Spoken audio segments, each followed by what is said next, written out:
Welcome to Starts of Soul, the place where extraordinary true stories meet the heart of human resilience. Today's story is one of determination, quiet genius, and how one single dad mechanic ended up doing what the finest aviation teams and billionaire engineers couldn't. So settle in, because what happened inside a private hangar on a stormy Thursday morning will leave you stunned. The billionaire's jet sat motionless on the tarmac, its polished silver body glistening under the hangar lights like a wounded beast. For days, elite engineers from around the world had flown in and out, each one certain they'd be the one to solve the mystery glitch that grounded the aircraft, and every single one of them had failed. The jet belonged to Victor Langston, one of the top 10 richest men in the world, known for his vast tech empire and his reputation for expecting perfection. His private jet was his sanctuary, his office in the sky, and the machine he relied on for global travel at a moment's notice. So when the jet's advanced avionics system suddenly went dead mid-runway during a pre-flight check, everything stopped. Victor was furious, his team panicked, and the world's best mechanics were summoned.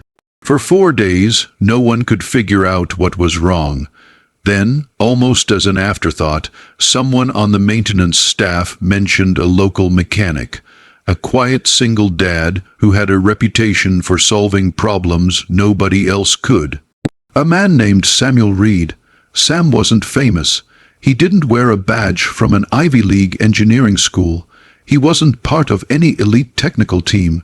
He was a father who worked 2 jobs, repaired engines in a small rented garage, and got home every night just before his daughter fell asleep.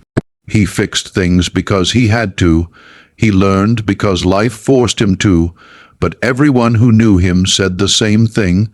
Sam had a gift for understanding machines, like he could hear what they were trying to say. When Victor's assistant first called him, Sam thought it was a prank, but 30 minutes later, he was standing at the towering doors of the billionaire's private hangar, one hand clutching his old toolbox, the other holding his worn cap to keep it from blowing away in the wind. Inside, a dozen experts lined up behind consoles and screens. They didn't look impressed. A few smirked.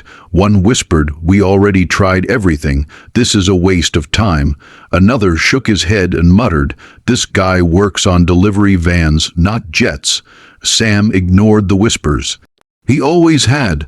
Victor Langston stood with his arms crossed beside the jet, his expression like granite. "You're the mechanic everyone here couldn't stop talking about?" he asked, not bothering to hide his doubt. Sam nodded. "I fix things, that's all." Victor studied him for a long moment, then gestured. "Fine, the jet's yours. If you can do anything in the next few hours, you'll be paid whatever your rate is. If not, well, at least you tried." That wasn't exactly encouraging, but Sam had heard worse. He stepped inside the jet, and immediately the air felt wrong, not broken, wrong, like something fundamental was out of sync. Machines weren't just mechanical to Sam, they were alive with intention, they were honest. If something didn't work, it was rarely the machine's fault.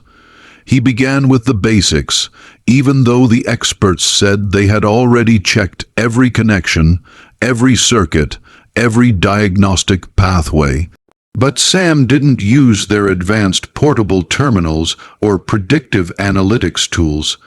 He used a simple voltmeter, a flashlight, and his ears. While he worked, the billionaire's team watched with a mix of boredom and amusement. "He's checking wiring manually." One of them whispered, "Old school." Another scoffed, "Pointless." Sam didn't care. As he traced the lines in the control panel, he felt a subtle heat shift, something warming where it shouldn't. He followed the warmth like a trail until he reached a bundle of cables no one else had touched. The insulation looked perfect, the connections were clean, but when Sam pressed his fingers around a specific junction, he felt it again, heat faint but definitely there. He gently peeled back the outer covering, and his breath caught. The wires inside had micros, scarring, barely visible to the human eye. They looked like tiny chemical burns, the kind you'd only see when a component was reacting to the wrong type of current. Whoever had replaced this section months earlier had used the right cables but the wrong conductive gel, one that slowly degraded under high-frequency loads. It was a mistake so small and rare that even seasoned engineers wouldn't notice until it was too late. Sam exhaled slowly. No machine could function like this, not safely. When he explained the issue to Victor's engineers, they didn't believe him at first. But once he removed the damaged segment and held it up under the fluorescent lights, the evidence was undeniable. The micros scarring glimmered like tiny fractured veins. Silence filled the hangar. Victor stepped closer. "Can you fix it?" Sam nodded, "Yes. But I need to rebuild a section by hand, and I need new gel, non-reactive, high-frequency, stable, aerospace grade." Victor immediately sent for the materials. While they waited, Sam called his daughter, Lily, to tell her he'd be home late. Her tiny voice on the phone softened his eyes. "It's okay, Dad," she said. "Fix the big airplane. I'll save you dinner." He smiled. "Thanks, honey. I love you. I love you too." When the call ended, Victor, who had overheard the conversation, gave Sam an unexpected look. Not judgment, not superiority, something closer to respect. The materials arrived and Sam got to work. For hours he sat cross-legged on the hangar floor, rebuilding the wiring cluster with movements so precise the engineers watching him couldn't look away. He didn't rush. He didn't guess. Every twist, every measure, every clamp was deliberate. At one point, one of the experts whispered, "How is he doing that without schematics?" Another replied, "He's not following instructions. He's following intuition." Sam finished the rewiring, tested every line manually, then reconnected the cluster to the jet's main system. The moment of truth came. Victor, the engineers, and half the maintenance staff gathered around as Sam slid into the cockpit. His fingers hovered over the master control switch. The hangar fell silent. He flipped the switch. For a moment, nothing happened. Then, with a deep, rising hum, the jet's entire onboard system lit up. Screens powered on in cascading waves, status bars filled, the avionics booted perfectly. Even the guidance calibration, which had failed repeatedly for days, aligned with flawless precision. A collective gasp rippled through the room. Sam leaned back, relief washing over him like warm sunlight. Victor stared at him as if he were looking at a miracle. "You fixed what no one else could." Sam shrugged softly. "Machines talk. You just have to listen." The engineers, humbled, approached him one by one, asking questions he answered patiently. For the first time in days, the tension in the hangar transformed into admiration. Victor walked over, extending a hand. "What do I owe you?" Sam hesitated. "Just my normal rate. I'm not here to take advantage." Victor shook his head. "No, this level of skill, this saved me millions. You're worth far more." Sam paused. "Then maybe help me get more stable work. Something that lets me be home with my daughter in the evenings." The billionaire blinked, surprised by the modest request. "You want stability?" Victor asked. Sam nodded. "Lily's all I've got. I don't want to miss her growing up." Victor's expression softened. "Genuinely, I can do better than that." The next morning, Sam received a contract offer, a top engineering position maintaining aircraft systems for Victor's aviation fleet, with flexible hours and a salary beyond anything he'd ever imagined. It was steady, respectful work, and it meant he would never have to take two jobs again. Sam accepted, and that night, when he told Lily, she squealed with joy and threw her arms around him. "Does this mean we can get ice cream every Friday again?" she asked. He laughed. "Every Friday.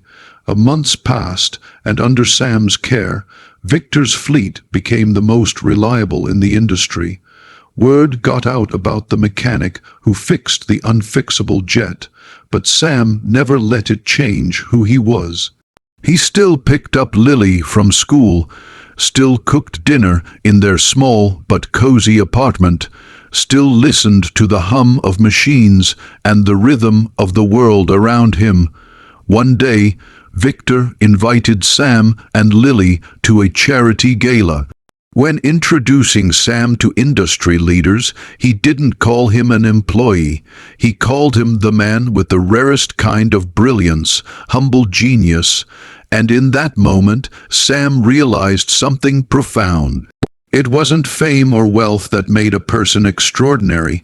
It was the willingness to show up, do the impossible, and still go home at the end of the day to the people who mattered most.